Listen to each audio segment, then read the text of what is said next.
सारा काम किया, लेकिन आज 15 दिनों से ऑनलाइन एक भी फाइल कोई चल नहीं रही है और ई ऑफिस की वजह, सर्वर डाउन होने की वजह से साइट्स खुल नहीं रही हैं। ये कैसी ये सरकार चल रही है जो तरक्की के दावे कर रही है?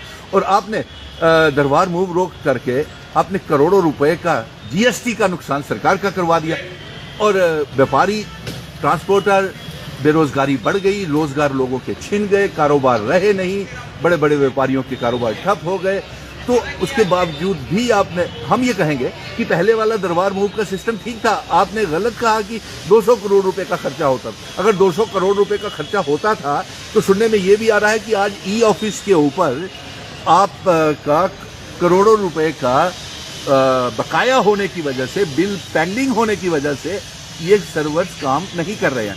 तो मैं ये चाहूँगा कि हमारे लेफ्टिनेंट गवर्नर मनोज सिन्हा साहब, chief secretary, IAS officers civil secretariat में बैठे हुए हैं और मुलाजिम परेशान हैं, वहाँ पे लोग सेक्रेटरीट के बाहर परेशान हैं, उनकी फाइलें नहीं चल रही हैं। और दूसरी तरफ आप आवाम को बोलने की इजाज़त नहीं दे रहे हैं। और अच्छी बात है, आप ये कहते हैं कि शेड्यूल ट्राइब का स्टेटस पहाड़ी भाइयों को दे दिया है, तो इसका हम स्वागत करते हैं। लेकिन इससे पहले, आपको देने से पहले, दोनों भाइयों को, गुजर बकरवालों के बीच में जिसकी वजह से तनाव जम्मू कश्मीर में पैदा हो गया है कि आपको इतने कड़े इक़्तिदाम लगाने पड़े कि 144 लगा करके किसी को बोलने की इजाज़त नहीं दी जा रही। तो मैं ये अपील करूंगा अपने पहाड़ी भाइयों को भी और गुजर बकरवाल भाइयों को भी कि आप अपने सदियों पुराना पुश्तैनी भाईचारा जो है वो कायम रखें।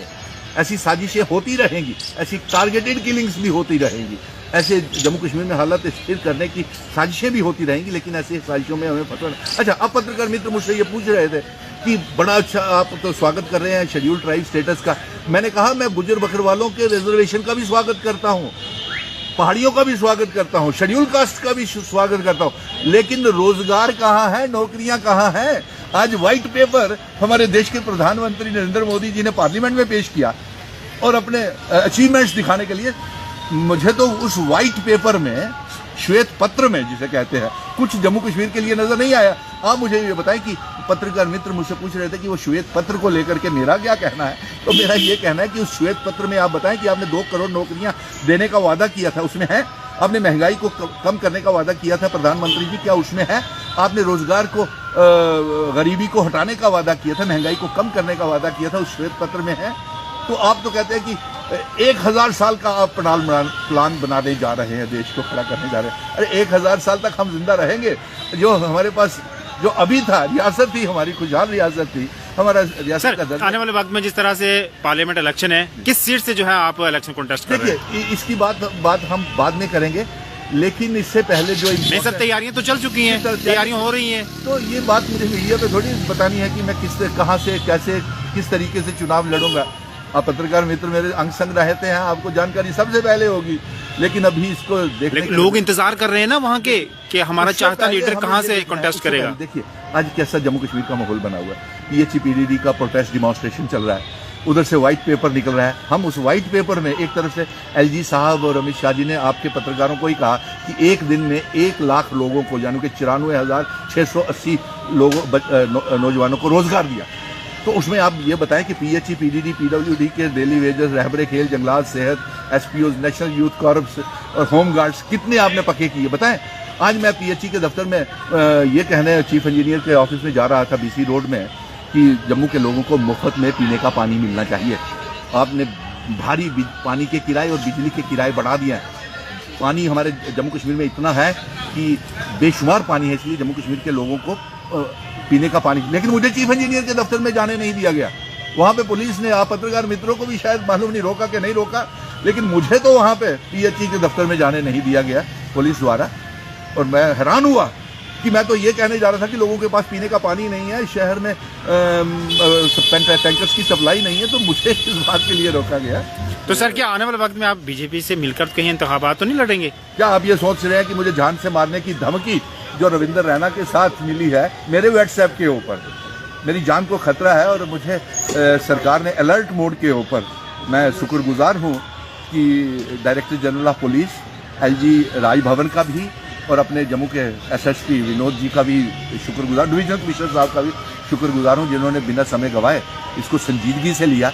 लेकिन इन आतंकवादियों को पकड़ें, अच्छा, आप पूछ रहे हैं कि बीजेपी के साथ मिलके तो नहीं करेंगे क्या? मुझे सुरक्षा मिली है इसकी वजूहत से कह रहे हैं, लेकिन ये सुरक्षा मेरे लिए पर्याप्त नहीं है, क्योंकि मेरे परिवार को भी जान का खतरा है। मैं ये आपको बता दूं मेरी वजह से।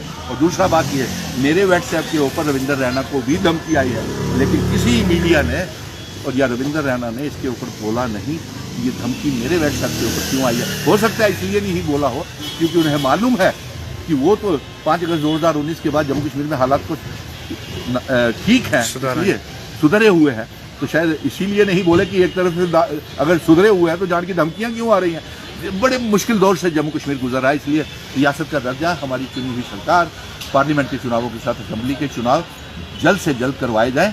और यही श्वेत पत्र में आप बता देते हमें कि जो सुप्रीम कोर्ट ने आपको आदेश दिया है कि रियासत का दर्जा वापस किया जाए, जम्मू कश्मीर में विधानसभा के चुनाव करवाए जाएं, यही श्वेत पत्र में आप ऐलान कर देते हैं। आप तो ये ऐलान करते हैं कि 370 के बाद जम्मू कश्मीर में हालात सामान्य है, तो फिर कल वो 6 नौजवानों का दो नौजवानों की शहादत कैसे हो गई।